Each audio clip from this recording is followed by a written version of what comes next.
नमस्कार, मैं डॉक्टर शुक्ला मनोरमा आपका स्वागत करती हूँ। तो चलिए सी टेट और जे टेट के लिए वेरी मोस्ट इम्पोर्टेंट प्रश्न पर मैं डिस्कस करती हूँ। तो आइए आगे देखते हैं। पहला प्रश्न आपके सामने ये रहा। विद्यालय शिक्षा के लिए राष्ट्रीय पाठ्यचर्या की रूपरेखा 2000 की समीक्षा करने के लिए किसकी अध्यक्षता में एक राष्ट्रीय संचालन समिति और 21 राष्ट्रीय फोकस समूहों का गठन किया गया है। ऑप्शन सुनिएगा। ए है प्रोफेसर एस गांगुली, बी है प्रोफेसर यशपाल, सी है प्रोफेसर रोमिला थापड़ और डी है प्रोफेसर सुमित सरकार। चलिए बताइए आप लोग। मैं इस प्रश्न का उत्तर मैं बता रही हूँ, बी सही है, प्रोफेसर यशपाल। अगला प्रश्न आपके सामने रहा।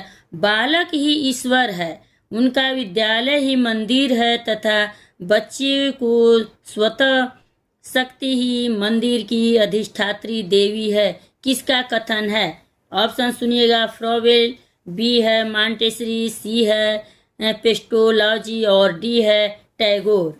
चलिए बताइए आप लोग। मैं बता रही हूँ इस प्रश्न का उत्तर बी सही है, मांटेसरी। अगला प्रश्न आपके सामने ये रहा। दोपहर के भोजन की स्कीम का उद्देश्य क्या है? ऑप्शन बी सही है, बच्चों को स्कूल आने के लिए प्रेरित करना। अगला प्रश्न आपके सामने ये रहा। संशोधित राष्ट्रीय पाठ्यचर्या दस्तावेज का आरंभ किस महापुरुष के निबंध सभ्यता और प्रगति के एक उदाहरण से होता है, जिसमें वे हमें याद दिलाते हैं कि सृजनात्मकता और उदार आनंद बचपन की कुंजी है और नासमझ वयस्क संसार द्वारा उनकी विकृति का खतरा है। ऑप्शन सुनिएगा।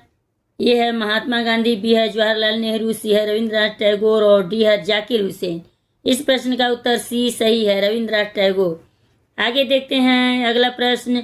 अब तक आपने जो शिक्षा प्राप्त की है वह क्या है? इसका ऑप्शन सुनिए। ये है केवल समय बिताने वाली रही है, बी है उपयोगी एवं मूल्यवान है, सी है केवल भौतिकवादिता को बढ़ावा देने वाली रही है और डी है नैतिकता से बिल्कुल शून्य रही है। इस प्रश्न का उत्तर मैं बता रही हूँ, बी सही है, उपयोगी एवं मूल्यवान है।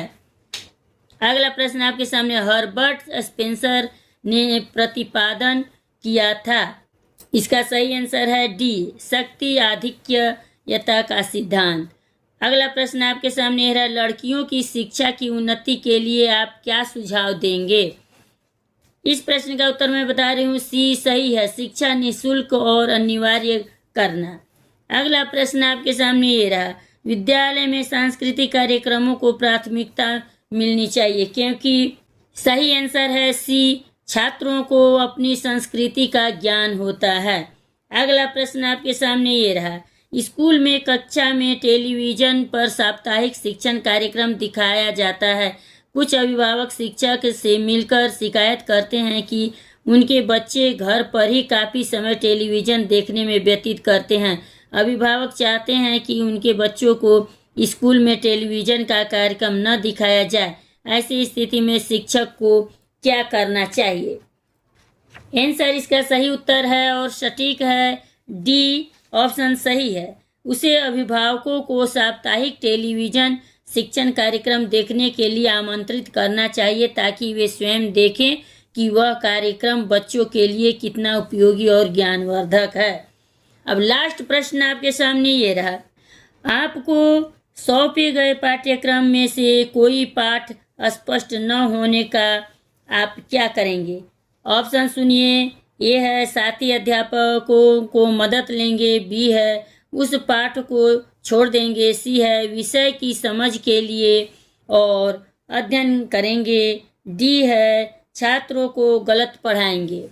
वेरी इम्पोर्टेंट प्रश्न है। इस प्रश्न आपको 2012 और 2016 जे टेट में भी आया हुआ है, इसलिए मैं बता रही हूँ इस प्रश्न का उत्तर सी सही है, विषय की समझ के लिए और अध्ययन करेंगे। चलिए मिलते हैं अगले वीडियो में। लाइक सब्सक्राइब करते जाइएगा।